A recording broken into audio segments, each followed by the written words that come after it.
parents who organized this. I'm Lisa Willner. I'm on the school board for Jefferson County Public Schools.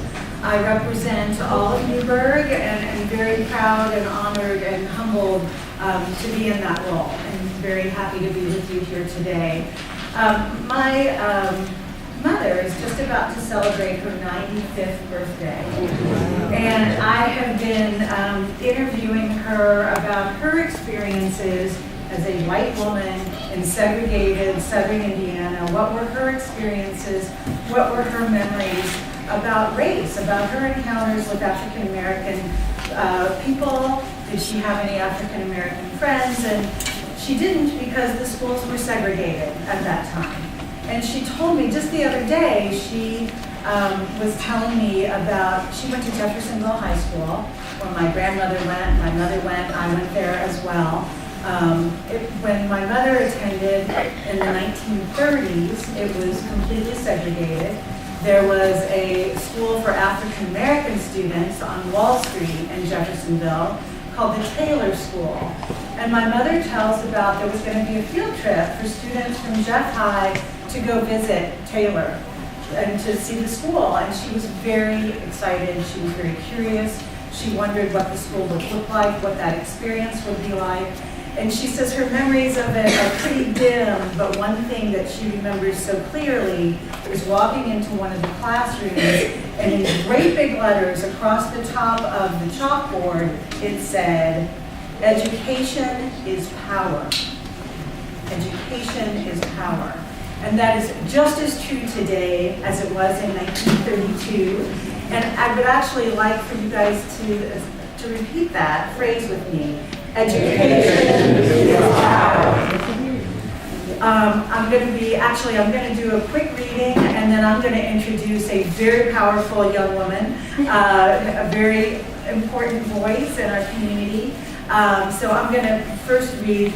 I know that part of today's tribute is for our first African American president, Barack Obama, and I brought actually several pieces, and this was the piece that spoke to me today.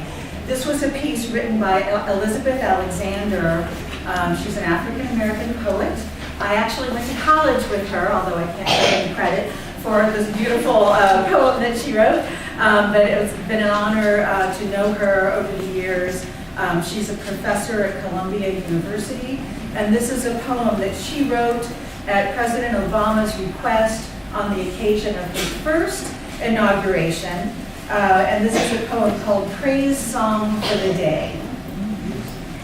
Each day we go about our business, walking past each other, catching each other's eyes or not, about to speak or speaking. All about us is noise. All about us is noise and bramble, thorn and din, each one of our ancestors on our tongues. Someone is stitching up a hem, darning a hole in a uniform, patching a tire, repairing the things in need of repair. Someone is trying to make music somewhere with a pair of wooden spoons on an oil drum, with cello, boombox, harmonica, voice. A woman and her son wait for the bus. A farmer considers the changing sky. A teacher says, "Take out your pencils. Begin."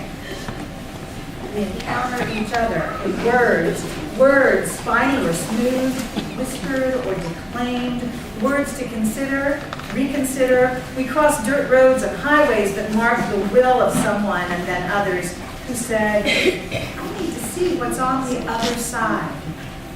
I know there's something better down the road. We need to find a place where we are safe." We walk into that which we cannot yet see.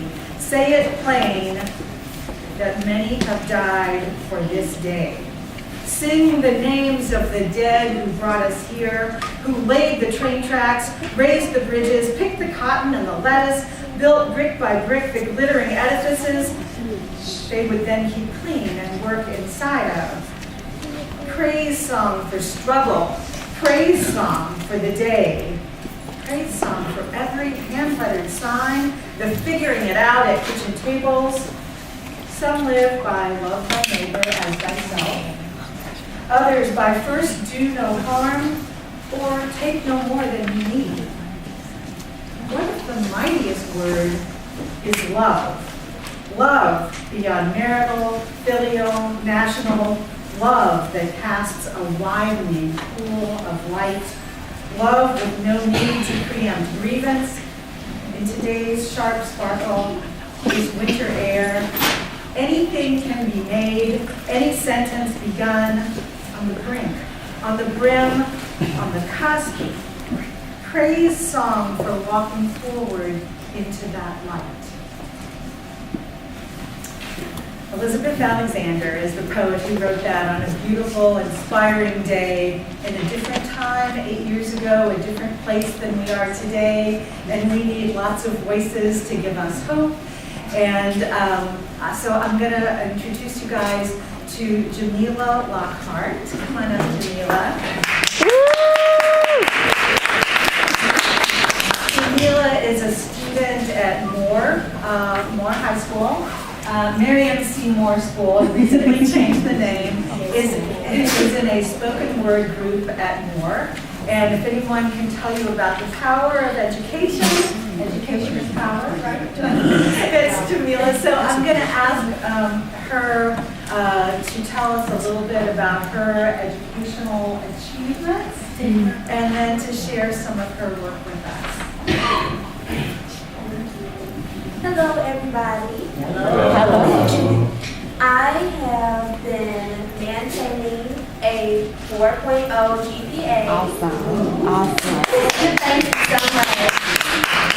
And also, I've been doing perfect attendance, and I've been doing other things to help out with education and stuff. I want other people, other kids especially, to look up to me and see that young voices are important too, and it's not just the older people. They made a way for us, and now we just have to continue it. Yes.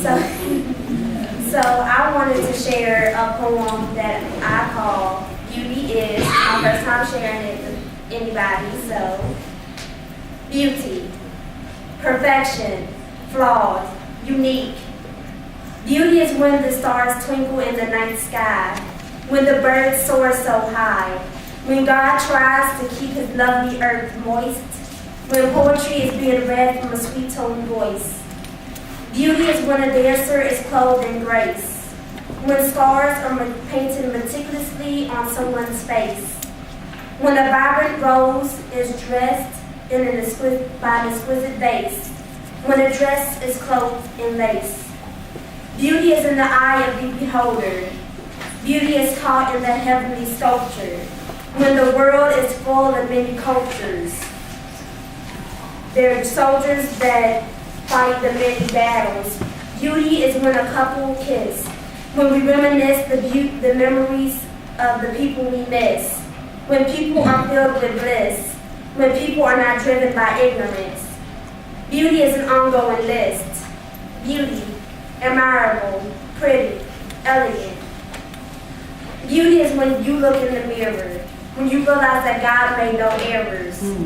When poetry is a soothing healer, when you're able to see yourself a little bit clearer.